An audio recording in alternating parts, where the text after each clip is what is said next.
우리가 그 정원을 돌아다니다 보면은 정원도 뻔하다 이렇게 생각을 할지 모르지만 질서가 있고 또 각각의 그 구역이 나뉘어 있는 것을 알 수 있죠. 예를 들어서 그 담장 근처를 보게 되면 거기에는 아무래도 키 큰 나무들을 좀 촘촘하게 이렇게 심어 놓았고, 그리고 그 안쪽으로 사람들이 산책을 한다든지 할 수 있는 그 길, 작은 길 주변에는 키 작은 나무, 꽃나무, 그리고 또 풀들도 많이 이제 그런 데서 볼 수 있는 겁니다. 그러다 보니까 정원의 이 담장 근처 그 구간은 항상 어둠침침하고 그늘이 져 있는 곳이다. 이제 그런 것을 알 수 있는 것이죠. 그러면은 키 큰 나무가 있어서 꼭 그런 것인가? 이것이 때로는 사람들에게 좋은 그런 정원 구성인 것을 알 수 있습니다. 이제 날이 더워지고 여름이 오고 하면서 나무의 잎이 무성해지죠. 그러면 키 큰 나무가 많이 있는 그 구간은 저절로 마치 그 그늘막을 친 것처럼 그 나뭇잎들이 일종의 지붕을 형성을 하는 겁니다. 그래서 그 아래쪽에는 햇볕이 들어오지 않고 또 사람으로서는 서늘해서 좋은 이제 그런 구역으로 되는 것이죠. 그래서 우리는 좋다고 하겠지만, 그러면은 그 지대, 그 키 큰 나무들이 있는 그 지대에는 그러면 풀들은 어떤가? 왜냐하면 밑에는 그 지면이 있지 않습니까? 그래서 살펴보면 그래도 거기 풀들이 자라기는 자랍니다. 완전히 무슨 불모지대처럼 그렇게 되지는 않고 어느 정도 그 지면에 키 작은 잡초들이 이렇게 자라고 있더라, 그런 것을 볼 수 있는 것이죠. 그러면 이렇게 정리할 수 있겠죠. 키 큰 나무가 있는 담장 근처는 햇볕이 차단돼서 아래쪽이 어둡다. 그렇지만 그 땅바닥에 가장 낮은 곳에 풀이 자라지 못하는 곳은 아니다, 이렇게 되는 겁니다. 그런데 이제 이렇게 나뭇잎이 충분히 벌써 자라서 나뭇잎 지붕이다 이렇게 말을 했는데, 그런 것이 형성된 5월 하순이면 벌써 그렇죠. 그런데 그때쯤에 이 담장 근처 키 큰 나무 구역의 그 어두운 곳, 그곳에 페랭이 한 포기가 돋아났습니다. 그래서 처음에 이것을 보고는 저기 저렇게 있으면은 얼마 자라지 못하고 그냥 말라 죽을 텐데 저것을 다른 데다가 옮겨 심어 주어야 하는 것일까? 이제 그렇게 생각을 했는데, 어차피 자연의 일이고 그래서 간섭하지 말고 두고 보자, 이렇게 결정을 했습니다. 그런데 꼭 그것이 그렇게 절망적인 것은 아니다 했던 것이, 이 키 큰 나무 구역에도 하루에 한 번쯤은 햇볕이 비치는 겁니다. 그러니까 뭐냐면은 아침 일찍 해가 뜨고 나면은 해가 낮게 그 땅 위를 기듯이 이렇게 햇빛이 쭉쭉 비치는 것을 볼 수 있죠. 이제 그런 빛이 이 키 큰 나무 구역의 지면을 어느 정도는 그 안쪽까지 들어가면서 빛을 비추는 것이죠. 그런데 이것이 아주 약한 빛이다, 그것을 알 수 있죠.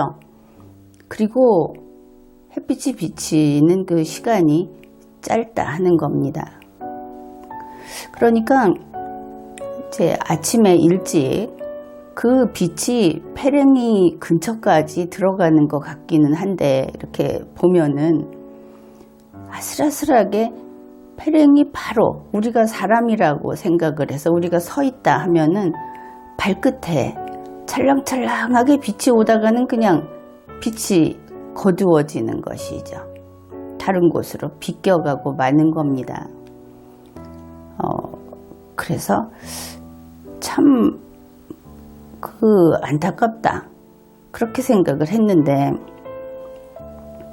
어떻든 이 페랭이가 아주 긍정적인 페랭이라면은 그렇게 생각하지 않겠습니까? 짧은 시간이긴 하지만 자기로부터 한 뼘쯤 떨어진 곳까지 그래도 아침이면 햇볕이 비춘다, 이렇게 생각을 하지 않겠는가. 그렇게 그 페랭이를 보면서 이제 이런저런 생각을 해봤습니다. 페랭이는 그 정도의 빛으로도 순조롭게 자랐고 또 포기가 커졌습니다. 그러고 보니 정말로 긍정적인 페랭이구나, 그런 생각이 들죠. 그리고 시간이 가면서 페랭이 꽃봉오리가 생기기 시작했습니다. 그런데 그때까지 잘 자라준 것도 대단하다, 그렇게 여겼는데, 꽃봉오리가 이 생기는 것을 보니까 여간 야심찬 페랭이가 아니다, 수십 송이가 생기는 겁니다. 그래서 저것이 이제 꽃봉오리가 점점 커지면서 나중에 피게 되죠. 저것이 계속 커질 것인가. 저 지금 그 계획을 해놓은, 마련을 해놓은 저 꽃봉오리들이 다 꽃송이로서 필 것인가. 이제 이런 궁금증과 함께 걱정을 좀 했습니다. 그리고 지금으로부터 얼마 전에 바로 그 페랭이가 꽃을 두어 송이 피웠습니다. 그것으로 그치는 것이 아니고, 날이면 날마다 꽃이 쑥쑥 더 많이 피는 것이죠. 그래서 결국은 처음에 그 페랭이가 준비했던 꽃봉오리, 그것이 다 활짝 핀 아주 진한 붉은색이라고 표현하기에는 좀 더 화사한 그런 꽃을 전부 다 실패 없이 그렇게 피워냈습니다.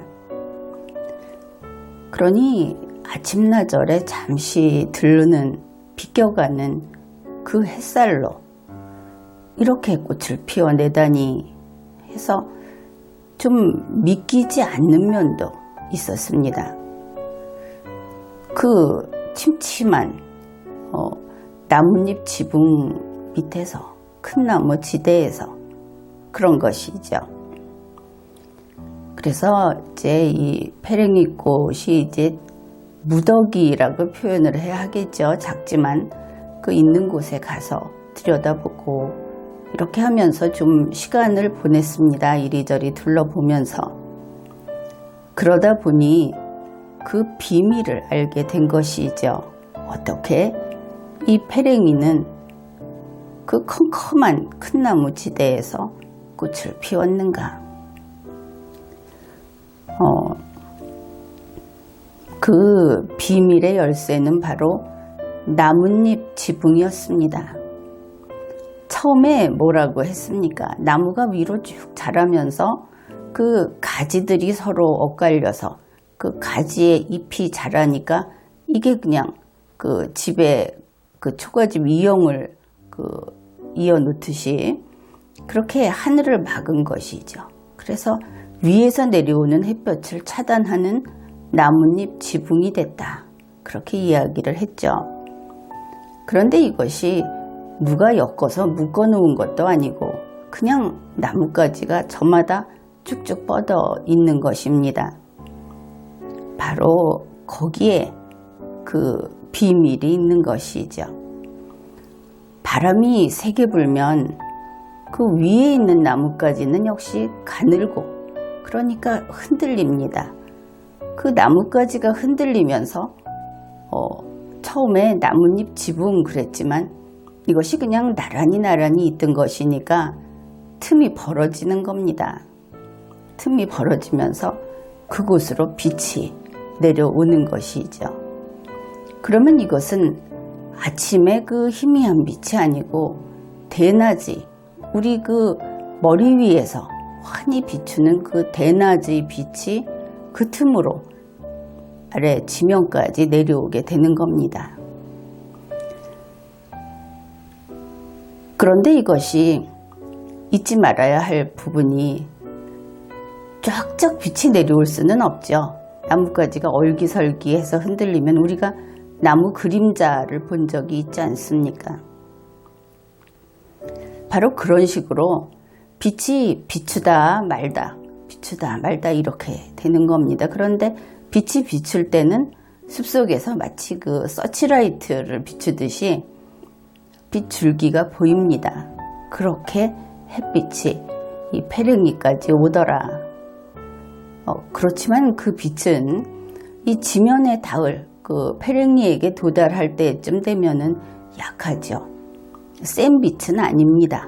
희미한 빛이 되지만 어쨌든 위에서부터 그렇게 내리비치는 빛이 있었고, 그래서 페랭이는 처음에 자신이 욕심냈던 그 준비해 놓은 모든 그 꽃봉오리를 다 꽃으로 피울 수 있었다.